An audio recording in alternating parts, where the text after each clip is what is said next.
Hello friends, welcome to my channel. आज हम बात करने वाले कोचिन शिपयार्ड लिमिटेड के बारे में। तो ये शेयर में से मैं निकल गया हूँ और प्रॉफिट ले लिया है मैंने शॉर्ट टर्म में। तो कितना प्रॉफिट लिया है ये मैं आपके साथ शेयर करने वाला हूँ। और आगे आपको ये कंपनी में क्या करना है, कैसे आगे ये शेयर रह सकता है, कंपनी आगे क्या ग्रो कर सकती है या इससे और भी डाउन आ सकता है, ये सारी चीज़ें हम बात करेंगे। तो वीडियो एंड तक देखो और वीडियो अच्छा लगेगा तो ज़रूर चैनल को सब्सक्राइब करो, ठीक है। तो सबसे पहले यहाँ पर मैं बता देता हूँ कि ये शेयर का सबसे पहले वीडियोस कब आए थे, उसके बाद फिर मेरी एंट्री कौन से प्राइस पे थी, क्या थी, वो सारी चीज़ें हम यहाँ पर देखने वाले हैं। तो यहाँ पर मैंने जो वीडियोस पहले सबसे पहले ये मेरे चैनल पे डाले थे, तो ये कंपनी के बारे में मैंने 5 दिसंबर 2021, तो 5 दिसंबर 2021 से ये शेयर अभी तक इतना ही है क्या, इतना ही कैसे कम बढ़ा है, ज़्यादा क्यों नहीं बढ़ा, तो ये सारी चीज़ें हम देखेंगे। तो ऑलरेडी देखो दिसंबर का टाइम है और वो टाइम से बहुत सारे शेयर्स गिर गए थे और काफ़ी डाउन चले गए थे। और जो मार्केट में कंटिन्यू देख रहे हैं या मार्केट में है उनको पता है कि काफ़ी सारे अच्छे अच्छे स्टॉक भी काफ़ी डाउन में आ गए थे। तो ये भी शेयर वो टाइम पे कितना था ये भी मैं दिखा देता हूँ और उसके बाद कितना टाइम लगा इसमें परफॉर्म होने के लिए ये भी हम देखेंगे, ठीक है।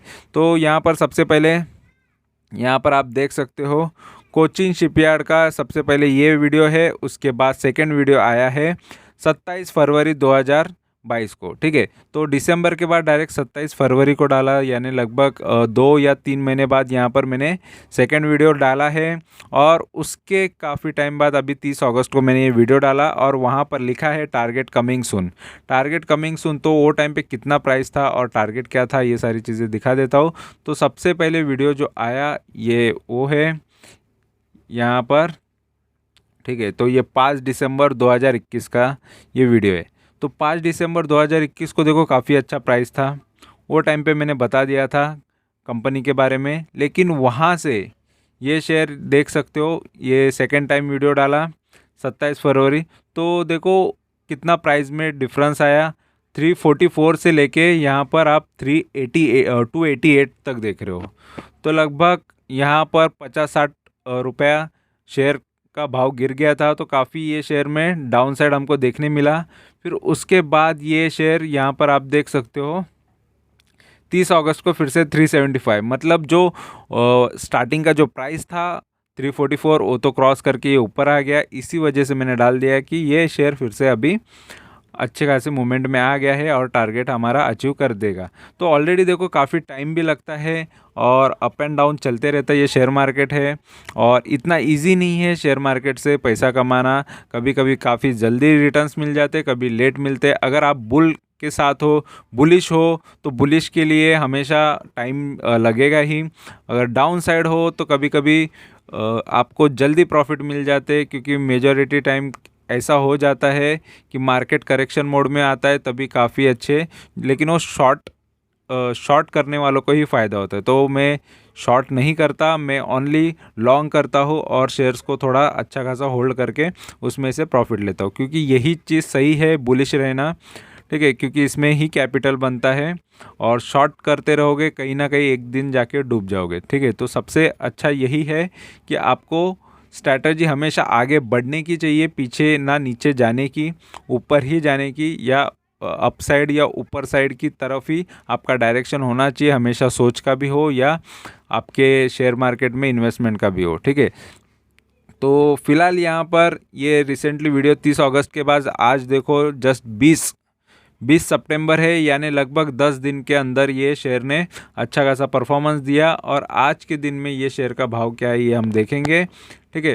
तो इस तरीके से परफॉर्मेंस किया है और फिलहाल यहाँ पर मैं प्राइस और सारी चीज़ें मैं दिखा देता हूँ, ठीक है। तो ये है आज का दिन का ये कंपनी में प्राइस कोचिन शिपयार्ड का, ठीक है। तो कि कोचिन शिपयार्ड यहाँ पर आप देख सकते हो 418 का यहाँ पर बीएससी का स्टॉक का प्राइस बता रहा है। लेकिन ये शेयर 418 पे नहीं तो यहाँ पर 424, यहाँ पर मेरा जो टारगेट है वो 423.80 के आसपास था। तो वहाँ पर मैं इसमें से निकल गया, लेकिन ये 424 एनएससी पे इसने हाई मारा है। आप एनएससी पे भी देख सकते हो और ये बीएससी का डेटा है और बीएससी पे 423.95 का इसने हाई मार चुका है। तो आज ये हाई पर ही मैंने इसको बेच दिया, उसके बाद थोड़ा सा करेक्ट होके ये नीचे आया है, ठीक है। तो ये मेरे पूरे स्टॉक है, उसके अंदर से इसको मैंने निकाल दिया है। लगभग मैंने 21% के रिटर्न्स लिए हैं। अगर मैं यहाँ पर फाइंड करके मैं डालूँ मेरा प्राइस, तो आपको यहाँ पर देखने मिल जाएगा। तो यहाँ पर मैं अपने यहाँ पर BSE का जो शीट है वहाँ पर भी मैं आपको दिखा देता हूँ ये शेयर के अंदर का परफॉर्मेंस, और मेरा प्राइस भी डाल देता हूँ, मेरी सेलिंग प्राइस, तो एग्जैक्ट प्राइस आपको पता चल जाएगा, ठीक है। तो यहाँ पर भी मेरे जो प्रॉफिट्स मैंने लिए हैं वो सारे यहाँ पर मैंने डाले हुए हैं, ठीक है। तो कोचिन शिपयार्ड, तो यहाँ पर वो चीज़ भी आपको देखने मिल जाएगी। यहाँ पर देख सकते हो ये है कोचिन का शेयर, और इसमें मेरी माय प्राइस यहाँ पर देखो 350 है, लेकिन मैंने 350 से भी थोड़ा नीचे आने के बाद 344 के टाइम पे मैंने वीडियो डाला था, ठीक है। तो उसके बाद मैंने अभी इसको सोल्ड कर रहा हूँ, ठीक है। तो सोल्ड कितने पे किया ये भी मैं आपको दिखा देता हूँ। तो मैंने लगभग 423.80, ठीक है। तो यहाँ पर मैंने सोल्ड किया। अगर मैं इसके परसेंटेज कॉपी करूँ तो यहाँ पर मैं आपको दिखा देता हूँ, ठीक है। तो फार्मूला कॉपी किया मैंने, तो यहाँ पर आपको दिख जाएगा कि प्राइस मैंने भी रिटर्न्स कितने लिए, ठीक है। तो ये शेयर में से लगभग मैंने वो टाइम पे बेचा तो लगभग देखो 21.2, तो ये मेरा प्राइस आ गया है और ये मेरे रिटर्न्स है। और ये शेयर में से भी मैं फ़िलहाल निकल चुका हूँ। देखो ये ऑलरेडी हाई पे चल रहा है, 52 वीक हाई पे है। और लगभग ये देखो अगर मैं इसको डाउन पे ख़रीदता और भी डाउन पे ख़रीदता तो मैं लगभग 40-50% के रिटर्न्स ले लेता। तो ये मेरे चैनल की आपको काफ़ी मदद हो सकती है कि अगर कोई शेयर डाउन पे मिल रहा है, शेयर तो अच्छा ही होता है, मैं ऑलरेडी अच्छे शेयर चुनता हूँ। देखो अगर वो डाउन पे मिलता है तो अगर कोई नए इन्वेस्टर आ जाते हो तो उनको सीखने मिलेगा, वो चीज़ पता चल जाएगी कि यार शेयर अभी ये काफ़ी सस्ते भाव पे मिल रहा है, ठीक है। तो सस्ते भाव पे होने की वजह से उनको ये रिटर्न्स, क्योंकि मैं मेरे टारगेट के लिए रुका रहता हूँ तो मेरे टारगेट तो आएंगे ही आएंगे, साथ में एक्स्ट्रा बेनिफिट भी इन्वेस्टर को मिल सकते हैं। तो इस वजह से उनका भी फ़ायदा ही होता है। चलो मैंने 20-21% मेरा मिनिमम टारगेट जो होता है वो मैं लेता हूँ, लेकिन बाकी लोगों के लिए भी बेनिफिट हो जाता है, ठीक है।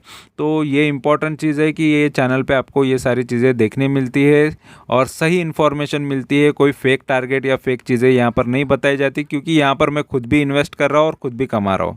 क्योंकि मैं खुद भी अगर इन्वॉल्व हूँ तो मैं वहाँ पर झूठ बोलूँगा तो मेरा ही नुकसान हो जाएगा। तो मैं यहाँ पर आपको सही इन्फॉर्मेशन और रियलिटी दिखाने की कोशिश करता हूँ। देखो इंट्राडे करने वाले, ऑप्शन ट्रेडिंग करने वाले भी रियलिटी ही दिखाते हैं, लेकिन जो जस्ट आपको रिव्यू करके जाते हैं किसी शेयर के बारे में, या दिन में से 10 से 12 शेयर्स के रिव्यू करते हैं, उनके पोर्टफोलियो या उनका कोई प्रॉफिटेबिलिटी का रिकॉर्ड होना भी सही होता है अगर आप किसी का सुन रहे हो। क्योंकि मैंने बहुत जगह या बहुत चैनल पे देखा है कि वो काफ़ी गलत सलत हेडलाइंस के साथ या थंबनेल के साथ मल्टीबैगर शेयर या करोड़पति बनाने वाला शेयर ऐसी चीज़ें डालते हैं, और उस वजह से बहुत जन फंस भी जाते हैं और उससे नुकसान भी होता है। देखो कोई शेयर्स आप 10 लाख डालोगे तो ही करोड़ बनेगा, 10,000 डालोगे तो करोड़ बनने के लिए काफ़ी टाइम लगेगा। तो कोई 2 साल में 3 साल में करोड़पति बनाने के बातें करते हैं। तो इम्पॉर्टेंट है कि आपका इन्वेस्टमेंट वहाँ पर मैटर करता है कि आप इन्वेस्टमेंट कितना कर रहे हो, ठीक है। अगर 10 लाख भी डालते हो तो 10 लाख का 10 गुना जब होगा तो ही आपका 1 करोड़ बनेगा, नहीं तो वो शेयर अगर 10 गुना नहीं होता है तो आपका लॉस ही है, ठीक है। तो 10 गुना होने के लिए 2 या 3 साल में अगर इतना कॉन्फिडेंस किसी को है तो वो शेयर मार्केट में किंग ही कहलाएगा। तो मोस्ट ऑफ लोगों को इतना नहीं होता है, क्योंकि मार्केट खुद ही एक राजा है, खुद ही किंग है।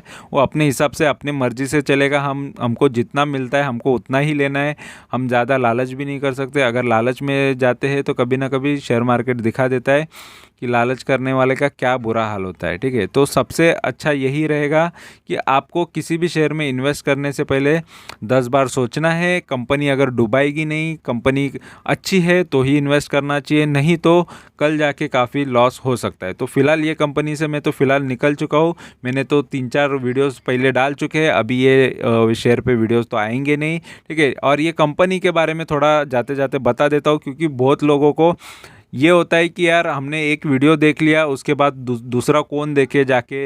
अगर मैं बता दूं कि मेरे ये वीडियोस में पूरी डिटेल्स पड़ी है, आप फिर से ये चीज़ें देख सकते हो, इसमें मैंने कम्प्लीटली डिटेल बताई है। लेकिन मुझे पता है लोगों का कंटिन्यूसली 10 मिनट भी देखना या 15 मिनट देखना, 20 मिनट भी देखना, कंटिन्यूसली देखना उनको होता नहीं। इस वजह से मैं कोशिश करता हूँ कि सभी वीडियोस के अंदर थोड़ा थोड़ा इन्फॉर्मेशन फिर से मैं रिपीट करूँ, क्योंकि लोगों का वही अंदाज़ होता है कि उनको झटपट चाहिए और 2 मिनट या 3 मिनट के वीडियो के अंदर पूरी इन्फॉर्मेशन चाहिए होती है। और मेन तो इम्पोर्टेंट उनको यही होता है कि हमको जस्ट शेयर बताओ और टारगेट बताओ, बाकी कुछ मत बताओ, हमको कुछ जानना नहीं है। तो एक बिज़नेस की तरह नहीं सोचते हो, जस्ट एक गैम्बलिंग, तो लक बाय चांस वाली चीज़ें सोचते हैं। तो मैं तो बिज़नेस समझ के या बिज़नेस अच्छा है वो समझ के इन्वेस्ट करता हूँ। मुझे थोड़ा शॉर्ट टर्म रख लेता हूँ, कोई कोई शेयर लॉन्ग टर्म रख लेता हूँ। तो शॉर्ट टर्म वाले शेयर्स कितने प्रॉफिट देते, लॉन्ग टर्म वाले कितने देते, ये सारी चीज़ें मैंने तो मेरे चैनल पे बता दी है। तो सारे रिकॉर्ड्स मेरे चैनल पे मिलेंगे। तो यहाँ पर थोड़ी डिटेल भी बता देता हूँ। देखो ये कंपनी ऑलरेडी कोचिन शिपयार्ड, यानी ये शिप बिल्डिंग और शिप रिपेयर का काम करती है। शिप बिल्डिंग, नई शिप बनाना, ये शिप रिपेयर यानी कुछ प्रॉब्लम हुआ तो ये, और ये गवर्नमेंट के अंडर में आती है कंपनी। यहाँ पर आप देख सकते हो ये कंपनी, इतने बड़े बड़े इसके शिप है, ठीक है। तो ये कंपनी का काम है, ये बिज़नेस है। तो ये बिज़नेस करके कंपनी कितना कमा लेती है यहाँ पर मैं दिखा देता हूँ। देखो कंपनी का मार्केट कैपिटल 5,500 करोड़ का है, और फिलहाल यहाँ पर लो देख लो, कंपनी 281 से 424 ये आ गई है। जैसे मैंने कहा कि मैंने आसपास ही यहाँ पर प्रॉफिट लिया है, तो काफ़ी ज़्यादा देखो ऑलरेडी अगर देखा जाए तो लगभग मुझे 75 रुपीज़ पर शेयर के हिसाब से अगर मुझे प्रॉफिट मिलता है, वही 75 था, 75 रुपीज़ इंटू मेरे पास जितनी क्वांटिटीज़ रहेगी उतना प्रॉफिट होता है। तो क्वांटिटी पर मैटर करता है कि आपका प्रॉफिटेबिलिटी कितनी है, ठीक है। अगर आप कॉन्फिडेंस हो, आपके पास ऑलरेडी ज़्यादा शेयर्स है, तो काफ़ी ज़बरदस्त प्रॉफिट होते हैं। तो कभी भी शेयर मार्केट जिसके पास अच्छी क्वांटिटीज़ और अच्छे शेयर्स है तो उनको काफ़ी तगड़ा प्रॉफिट देता है, और 20%, 25% या 30% कभी कम नहीं होते रिटर्न्स, ठीक है। अगर क्योंकि आप बैंक में रखते हो तो उसमें जस्ट 3-3.5% मिलते हैं, अगर आप एफडी में रखते हो तो 6-7% मिलते हैं, और आप एलआईसी या किधर भी आप इन्वेस्टमेंट है उधर भी 7 से 8% के हिसाब से ही आपका पैसा ग्रो होता है। तो अगर आपके कैपिटल पे आप 20 से 25% या 30% भी कमा लेते हो तो काफ़ी अच्छे रिटर्न्स उसको माना जा सकता है, अगर सालाना भी निकालते हो तो, ठीक है। एवरीडे निकालना काफ़ी मुश्किल होता है। एवरीडे अगर आप देखोगे तो रोज़ के रोज़ प्रॉफिट ही होगा ऐसा नहीं होता है, कभी ना कभी फिर जाके लॉस ही होता है। तो प्रैक्टिकली चीज़ें यही है कि आपको प्रॉफिट में रहना है हर साल, हर महीने, तो ही आप अच्छा खासा वेल्थ क्रिएट कर सकते हो, ठीक है। और यहाँ पर मैं दिखा दूँ तो देखो यहाँ पर एक कंपनी जो है डिविडेंड भी देती है। समझ लो इसने मुझे ये भी रिटर्न्स दिए, 4% भी रिटर्न्स दिए, ये 4% तो मेरे अकाउंट में आ गए, ठीक है। तो मेरे कैपिटल का ही ये परसेंटेज होता है, जितना मैंने इन्वेस्ट किया है उस पर 4% आपको मिल जाता है। और साथ में इसमें कैपिटल एप्रिसिएशन भी मिला, कैपिटल भी बढ़ा, ये भी चीज़ अच्छी होती है। देखो ये कंपनी है, वैसे तो पी वाइज अगर देखा जाए तो काफ़ी अच्छी भी है, 10 रुपये के अंदर का इसका पी आ रहा है। और पी का कॉन्सेप्ट बहुत लोगों को अभी पता चल गया होगा मेरे चैनल पे जुड़े रहने की वजह से कि पी क्या होता है। अगर नहीं है तो फिर भी मैं बता देता हूँ कि पी का मतलब यही होता है कि ये एक रुपये कमाने के लिए आपकी इन्वेस्टमेंट कितनी हो रही है। तो 9 रुपये की इन्वेस्टमेंट के हिसाब से पकड़ लो, आपका इन्वेस्टमेंट मतलब उस हिसाब से ये स्टॉक सस्ता होता है। कोई कोई शेयर यहाँ पर 50 का पी रहता है, कोई 100 का पी होता है, मतलब जस्ट 1 रुपये कमाने के लिए आपको इतना इन्वेस्टमेंट, तो वो हाई वैल्यूएशन होता है। तो इसका वैल्यूएशन थोड़ा सस्ता आ रहा है। और बुक वैल्यू की बात करेंगे तो यहाँ पर 331 का यहाँ पर बुक वैल्यू, ये भी अच्छा है। आरओसी की बात करेंगे, आरओसी क्या होता है कि रिटर्न ऑन कैपिटल एम्प्लॉयड। तो रिटर्न ऑन कैपिटल एम्प्लॉयड मतलब होता है डेट कैपिटल, इक्विटी कैपिटल, दोनों को मिला के, ठीक है। जो कंपनी ने कर्जा लिया है या कंपनी का खुद का जो कैपिटल है उस पर ये कंपनी 18% प्रॉफिट जनरेट कर ले रही है। अर्निंग जनरेट कर रही है, तो अर्निंग भी काफ़ी अच्छी है डेट और इक्विटी कैपिटल पे। और जस्ट इक्विटी कैपिटल का अगर हम देखेंगे तो 14% तो कंपनी आराम से यहाँ पर रिटर्न जनरेट कर रही है, तो ये भी चीज़ अच्छी है। तो दोनों चीज़ें यहाँ पर काफ़ी अच्छा है। फेस वैल्यू अभी भी 10 रुपये का है, तो कंपनी और स्प्लिट होना भी बाकी है। और अगर हम यहाँ पर इसके चार्ट्स की बात करेंगे तो जैसे मैंने कहा कि देखो शेयर्स काफ़ी गिरा था दिसंबर के टाइम से। तो यहाँ पर मैं आपको दिसंबर दिखा था, नवंबर दिसंबर के टाइम से ये शेयर यहाँ पर गिरावट देखने मिली थी, तो मैंने दिसंबर के टाइम पे डाला था। लेकिन उसके बाद शेयर गिरा था, तो वो टाइम पे एक मौका मिला था, और जिसने वो टाइम पे भी ख़रीदा उनको अच्छा खासा प्रॉफिट हुआ रहेगा। ठीक है, तो ऑलरेडी जो भी डाउन पे खरीदता है उसको हमेशा प्रॉफिट में ही होता है। और 3 साल की बात करेंगे तो 3 साल में भी देखो अप एंड डाउन ये शेयर ने काफ़ी किया है।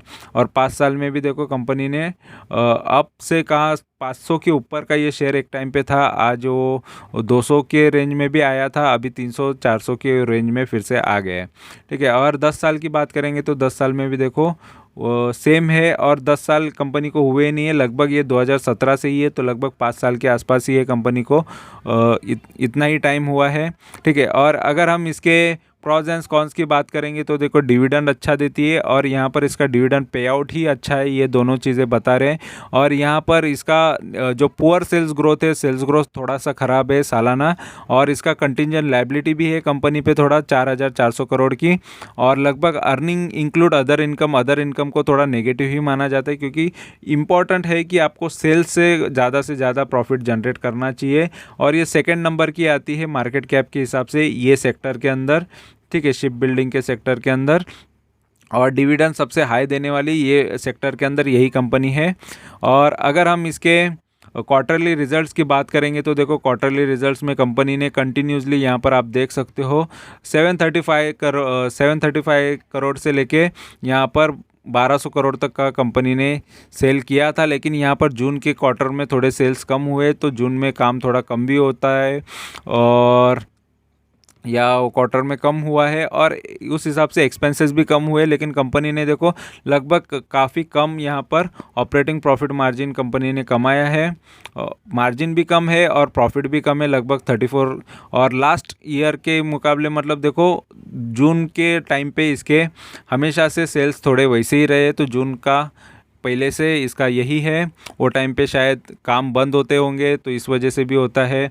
और नेट प्रॉफिट की बात करेंगे तो यहाँ पर देखो 49 करोड़ का नेट प्रॉफिट कंपनी कर रही है, तो ये भी चीज़ अच्छी है। और यहाँ पर प्रॉफिट एंड लॉस की बात करेंगे तो देखो कंपनी यहाँ पर 2011 से लेके 2022 तक कंपनी के सेल्स देखो कंटिन्यूसली थोड़ा करके बढ़ रहे, लेकिन ज़्यादा बढ़े नहीं है। जस्ट यहाँ पर डबल हुए हैं सेल्स 10 साल के अंदर, 10-11 साल के अंदर, और भी ज़्यादा होने चाहिए थे सेल्स।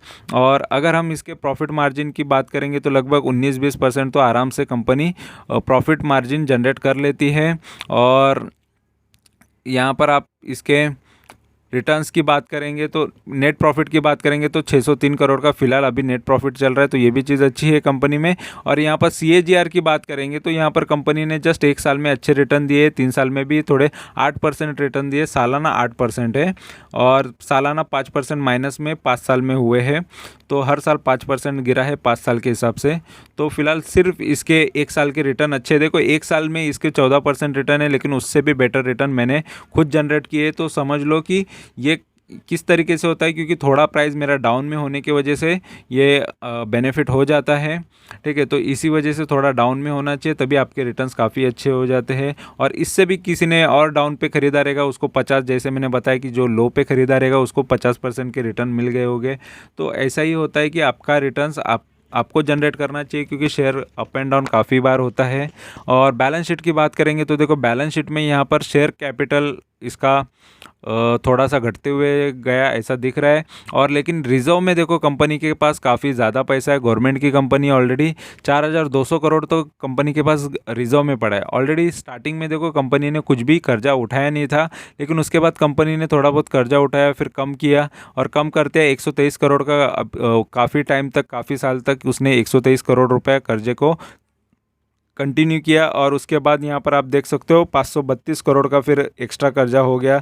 फिर उसके बाद 544, तो कंपनी का कर्जा थोड़ा बढ़ते गया है, तो लोन ले रही है कंपनी। लेकिन गवर्नमेंट कंपनी होने की वजह से थोड़ा लोगों का डर थोड़ा कम हो जाता है, सेफ्टी फील हो जाता है, तो इस वजह से कोई यहाँ पर डरने की बात नहीं है। और यहाँ पर शेयर होल्डिंग की बात करेंगे तो देखो प्रमोटर्स के पास यहाँ पर शेयर होल्डिंग देखो घटते गई है। प्रमोटर की भी थोड़ी 75 था पहले, फिर उसके बाद प्रमोटर ने थोड़े शेयर्स बेचे हैं, लेकिन 72.86 यहाँ पर कंपनी के प्रमोटर्स के पास शेयर्स अभी भी है। फॉरेन के इन्वेस्टर के पास भी काफ़ी शेयर है, उन्होंने भी थोड़ा बहुत माल बेचा था, लेकिन अभी थोड़ा सा ख़रीदा है मार्च के बाद, ठीक है, और दिसंबर के बाद उन्होंने बेचे थे।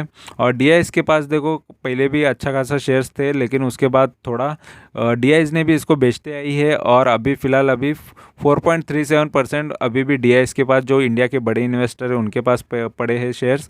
और अगर पब्लिक की बात करेंगे तो पब्लिक देखो स्टार्टिंग में 10% होल्ड करती थी, फिर बाद में पब्लिक ने भी थोड़ा थोड़ा इसमें इन्वेस्टमेंट बढ़ाया और पब्लिक की इन्वेस्टमेंट काफ़ी बढ़ गई है, जस्ट 20% पब्लिक के पास है। तो सबसे ज़्यादा प्रमोटर के बाद पब्लिक के पास ही शेयर्स है, तो काफ़ी अच्छी कंपनी होने की वजह से फ्यूचर में यहाँ पर आपको बता दूँ कि ऑलरेडी ये कंपनी यहाँ पर इसके जो पुराने टारगेट्स है उसको अचीव करना इसको बाकी है, तो इसके पुराने टारगेट ही इसका पहला टारगेट रहेगा, क्योंकि जब तक ये टारगेट नहीं तोड़ेगा तब तक नए टारगेट्स नहीं आएंगे। तो यहाँ पर देखो अभी 400 है, तो वो 500 के लिए ट्राई करेगा, 500 के बाद 575, 600 के लिए ट्राई करेगा। तो शेयर फिलहाल तो अच्छी मूवमेंट ये दिखाएगा ही दिखाएगा, अगर इसमें और भी अच्छे सेल्स आएंगे, और ग्रो होते ही रहते हैं। अच्छे शेयर अच्छी कंपनी रहेगी तो ग्रो होने के लिए ही आती है, और कंपनी हमेशा के लिए एक ही जगह पे रुकेगी नहीं, अप एंड डाउन करते करते आज नहीं तो कल वो सारे रिकॉर्ड्स तोड़ते भी जाती है, अगर कंपनी के सेल्स और न्यूज़ कंपनी के बारे में अच्छी रहेगी तो, ठीक है। तो फिलहाल ये कंपनी में जो भी पॉजिटिव चीज़ें थी या नेगेटिव चीज़ें थी जो भी है वो मैंने बता दी है, लेकिन मैंने मेरा परफॉर्मेंस भी आपको दिखाया है कि मैंने जब भी इन्वेस्ट किया है मेरा प्राइस क्या था और मेरा एग्जिट प्राइस क्या था, वो सारी चीज़ें बता दी। और मैं इम्पॉर्टेंट यही समझता हूँ कि आपको परफॉर्म करना चाहिए, यहाँ पर किसी को लालच में नहीं लाना चाहिए, या फिर इतना कमाया उतना कमाया बताने से अच्छा कि परफॉर्मेंस दिखाना चाहिए। परसेंटेज वाइज परफॉर्मेंस रहेगा कि इतने परसेंटेज गेन किया जा सकता है, क्योंकि परसेंटेज ही सबका इक्वल हो सकता है, लेकिन जो प्रॉफिट होता है किसी का 10,000 होगा, किसी का 20,000 होगा, किसी का लाख होगा, किसी का 2 लाख होगा, जितनी जो क्वांटिटीज़ खरीदेगा उतना उसका प्रॉफिट होगा, लेकिन परसेंटेज जो होगा वो इक्वली होगा। इसी वजह से जस्ट आप परफॉर्मेंस पे ध्यान दो, बाकी किसी चीज़ पे किसी के इस पे ध्यान देना नहीं है, ठीक है। हर कोई अपने अपने हिसाब से प्रॉफिटेबिलिटी बताता है, कोई आपको लाखों में प्रॉफिट बताता है, कोई करोड़ों में बताता है, तो उसके प्रॉफिट्स के पीछे उसकी इन्वेस्टमेंट भी काफ़ी बड़ी होती है, और कोई कुछ भी नहीं बताता है। तो हर टाइम हर किसी को नहीं लगता है कि हमारा कुछ पर्सनल चीज़ें या अपनी वेल्थ या कोई चीज़ें शो करे, ठीक है। तो हर किसी का अपना अपना पॉइंट ऑफ व्यू होता है कि किसी को लगता है कि शो करना चाहिए, किसी को लगता है कि ये सारी चीज़ें शो नहीं करनी चाहिए, ठीक है। तो जिस तरीके से आपको इन्फॉर्मेशन मैं प्रोवाइड कर रहा हूँ, अगर आपको अच्छी लग रही है तो ज़रूर चैनल से जुड़े, चैनल को सब्सक्राइब करके रखें, क्योंकि बहुत सारे शेयर्स अभी भी मेरे पोर्टफोलियो में अभी पड़े हैं, उनके भी नंबर्स आएंगे फटाफट, वो भी निकलेंगे जैसे जैसे प्रॉफिट के आसपास आते हैं वो भी बता देता हूँ, और बाइंग अपॉर्चुनिटी में रहते तभी मैं बता देता हूँ, और जो भी नए नए शेयर्स भी लेता हूँ वो भी सारी चीज़ें मैं बता देता हूँ। और टेलीग्राम चैनल पे भी ये चीज़ें सबसे पहले अपडेट कर देता हूँ, फिर उसके बाद मैं यहाँ पर वीडियो भी आपके लिए लाता हूँ। तो वीडियो अच्छा लगा है, इन्फॉर्मेशन अच्छी लगी है तो ज़रूर चैनल को सब्सक्राइब करो, लाइक करो, कमेंट करो, दोस्तों के साथ शेयर करो। Thank you very much for watching my video. Thank you, bye bye.